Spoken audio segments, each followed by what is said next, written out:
Hello'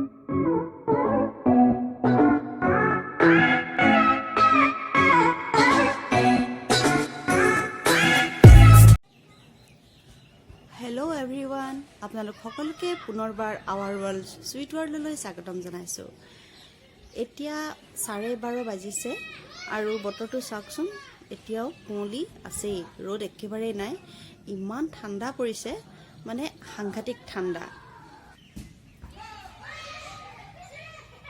একেবাৰে মানে লেপৰ তলত আমেজ লৈ শুই থকা বতৰ। ভাত পানী বনাবলৈ যাবলৈ মোৰ ভয় লাগিছে, পানীখিনি চুব লাগিব, ঠাণ্ডা পানীখিনি। তথাপি বনাবতো লাগিবই, খাবতো লাগিবই। গতিকে ভাবিছোঁ ইমান ঠাণ্ডাত কি বনাই খাওঁ। ফ্ৰিজটো খুলি দেখিলোঁ মাছ আছে কেইপিচমান, গতিকে ভাবিছোঁ মাছৰে এটা চটপটা ৰেচিপি বনাওঁ। ব'লক তেতিয়াহ'লে চাওঁগৈ।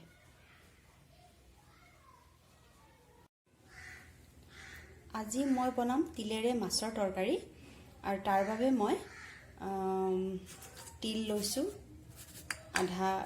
আধা কাপমান লৈছোঁ, আৰু নহৰু, আদা, জলকীয়া আৰু 2টা কেঁচা জলকীয়া।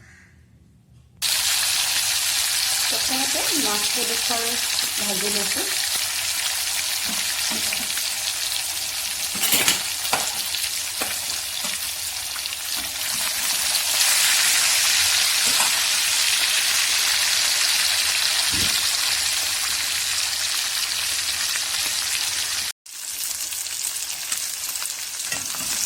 মাছ ৰঙচুৱা হৈছে, মই আমখালি লুটিয়াই দিছোঁ, আৰু মাছখিনি ভালদৰে ভাজি হোৱালৈকে মই তিলখিনি এনেদৰে মিক্সিত পেষ্ট কৰি লৈছোঁ। অলপ পানী দি লৈছোঁ। এতিয়া মাছখিনি ভাজি হৈ গ'ল, আৰু মাছ ভজা তেলখিনিতে মাছৰ তৰকাৰীখন মই বনাই পেলাম। তাৰ কাৰণে তেলত দিছোঁ অকণমান জিৰা, গোটা জিৰা আৰু পিঁয়াজ। পিঁয়াজখিনি মই বহুত মিহিকৈ কাটি লোৱা নাই, অকণমান ডাঙৰকৈ লৈছোঁ, মিডিয়াম চাইজত লৈছোঁ। আৰু এতিয়া ৰঙচুৱা হোৱালৈকে পিঁয়াজখিনি ভাজিম।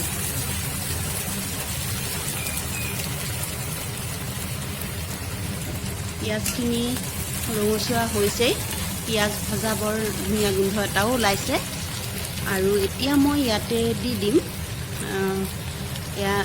আদা আৰু অকণমান নহৰু। আদা আৰু নহৰুখিনি মই খুন্দনাটোত খুন্দি লৈছোঁ, আধা খুন্দাকৈ, বেছি মিহি কৰা নাই।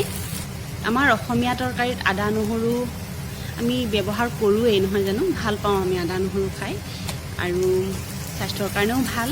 আৰু ইয়াত জোখমতে হালধি দি দিছোঁ। হালধি সদায় জোখমতে হ'ব লাগে, হালধি বেছি হ'লে আঞ্জাখন একেবাৰে বৰবাদেই হৈ যায়। আৰু দিছোঁ কেঁচা জলকীয়া 2টা, ঘৰৰ জলকীয়া দেই এয়া। আমাৰ ৰাগে বেছি জ্বলা খাব নোৱাৰে, সেইকাৰণে জ্বলা কমকৈ দিছোঁ অকণমান। আৰু এতিয়া আদা নহৰু ভজা বৰ ধুনীয়া গোন্ধ এটা ওলাইছে, ভাজি হৈ গৈছে প্ৰায়।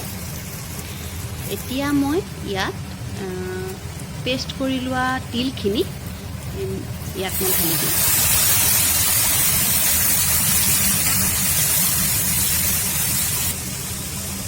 এতিয়া ভালদৰে 5 মিনিটমান সময় এইখিনি ভাজিম। তিলখিনি ভাজি লৈও পেষ্ট কৰিব পাৰি, সেইটো এটা বেলেগ সোৱাদ হয়, তেতিয়া আৰু বেছি ভাজি থকাৰ প্ৰয়োজন নাথাকে। মই কেঁচাকৈ দিছিলোঁ, এইটো এটা অন্য এটা সোৱাদ, এনেকৈও ভাল লাগে। তিলখিনি প্ৰায় ভাজ খাই আহিছেই। তিল আমাৰ স্বাস্থ্যৰ কাৰণে অতি উপকাৰী, সেইটো সকলোৱে জনাৰ কথা বাৰু। মই ক'ৰবাত পঢ়িছিলোঁ তিলে হেনো আমাৰ দেহত শৰ্কৰাৰ পৰিমাণ কমাব পাৰে। সেয়ে ডায়েবেটিছ ৰোগীয়ে মাজে মাজে তিল খোৱাটো ভাল, তিল খাব লাগে। আৰু যথেষ্ট পৰিমাণে তিলত ভিটামিন বি আৰু ই থাকে। নধৰিবৰ কাৰণে অকণমান পানী দিছোঁ, তলত কেঞ্চাৰ প্ৰতিৰোধীও হয় তিল। যথেষ্ট বহুত উপকাৰী আছে তিলে আমাৰ উপকাৰী কলেষ্ট্ৰল যিখিনি থাকে আমাৰ দেহৰ উপকাৰী কলেষ্ট্ৰলখিনি তিলে বঢ়ায় গতিকে আমি নিয়মিত তিল অকণমান হ'লেও খাব লাগে বেছিভাগ আমাৰ কলা তিলটোৱে ব্যৱহাৰ হয় এয়া জোখমতে মই নিমখ দি দিছোঁ প্ৰায় হৈ আহিছে আৰু তিলখিনি ভজা হৈ গৈছে ধুনীয়া তিল ভজা গোন্ধ এটাও ওলাইছে কুৰকুৰীয়াকৈ অতি সহজতে হৈ যায় বেছি সময় নালাগে জানে তিল আমাৰ কিমান উপকাৰী মই ইয়াত এতিয়া জোখমতে পানী দিম তাৰপিছত উতলিবলৈ দিম আৰু মাছৰ জোলখন বনাই থকাৰ মাজতেই মই আপোনাক এটা জমনি ভিডিঅ' দেখুৱাম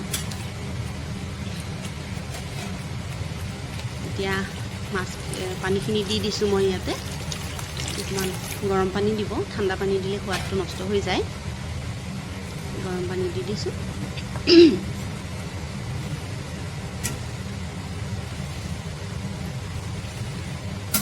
আৰু ইয়াতে মাছখিনি দি এতিয়া 3 মিনিটমান সময় বেছি সময় নহয় 3 মিনিটমান সময় উতলিবলৈ দিম মাঘৰ বিহুৰ সময়ত আমাৰ ভাইটিহঁত আহিছিল মোৰ ডাঙৰ ভাইটি মোৰ ভতিজা নিজে আমি বৰ মৰম লগা সি সৰু অকণমানি টিকলা তাৰপিছত আমি ফুৰিবলৈ গৈছিলোঁ অৰুণাচলৰ ফালে আপোনালোকক দেখাইছিলোঁ এবাৰ নলেং ৰিজৰ্ট সিহঁতকো দেখুৱাবলৈ লৈ গৈছিলোঁ তাৰপিছত ইক' ৰিজৰ্টলৈ গ'লোঁ আৰু সি কি কৰিছে তাত অন্য বেলেগ মানুহো আছিল তাত ফুৰিবলৈ অহা মানুহ আৰু তাত এটা সি পানী বটল এটা তাৰ পানী বটলটোৰ নিচিনা পানী বটল এটা দেখি সি পিছে পিছে খেদি গৈছে তাক পানী বটলটো লাগে মানে গতিকে সেই ভিডিঅ'টো খুব জমনি ভিডিঅ' আমি ফুৰিব গৈছিলোঁ আৰু সেই দৃশ্যটো আপোনাক মই দেখুৱাম এইটো ভিডিঅ'ৰ লগতে ক্লিপটো লগাই দিম চাই খুব ভাল পাব আপোনালোকে এতিয়া মই ইয়াতে মাছখিনি দি জোখমতে অকণমান পানী উতলিলে কমিব গতিকে অকণমান পানী অলপ বেছিকৈ দিছোঁ দি আৰু পিঁয়াজৰ পাত তাত দি দিছোঁ পিঁয়াজ ধনিয়াও দিব পাৰি কিন্তু পিঁয়াজৰ পাতৰ অন্য এটা সোৱাদ থাকে এতিয়া মই এইখিনি ডাঠ হ'বলৈকে 3 মিনিটমান উতলিবলৈ দিম তেতিয়ালৈকে ভিডিঅ'টো চাওকচোন এইটো বটল তাৰ বটল বুলি ভাবিছে আৰু বাৰে বাৰে মানুহজনৰ পিছে পিছে সি বটলটো আনিবলৈ দৌৰি দৌৰি যায়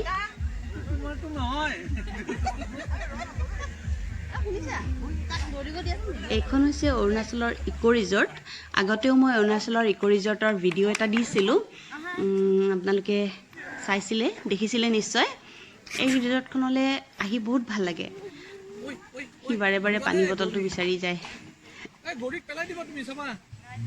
এই ৰিজৰ্টখনৰ পৰিৱেশটো সঁচাকৈ বৰ ধুনীয়া নদী সৰু মৰু এখন নদীখনৰ চাৰিওফালে সৰু সৰু হাট কিছুমান বনাই থোৱা আছে এয়া কাঠৰ সাঁকো তাৰপিছত মানে পৰিৱেশটো ইমানেই বেছি ধুনীয়া পানীৰ মাজতে চকী টেবুল পাৰি দিয়ে তাত বহি খোৱা খাব পাৰি আৰু খাব পাৰি সৰু সৰু সেই হাটবোৰতো খোৱা হয় থকাৰ ব্যৱস্থাও আছে নাইট হল্টিঙৰ ব্যৱস্থাও আছে ৰাতি থাকিম বুলি ক'লেও বৰ ধুনীয়া এতিয়ালৈকে দুবাৰ গ'লোৱেই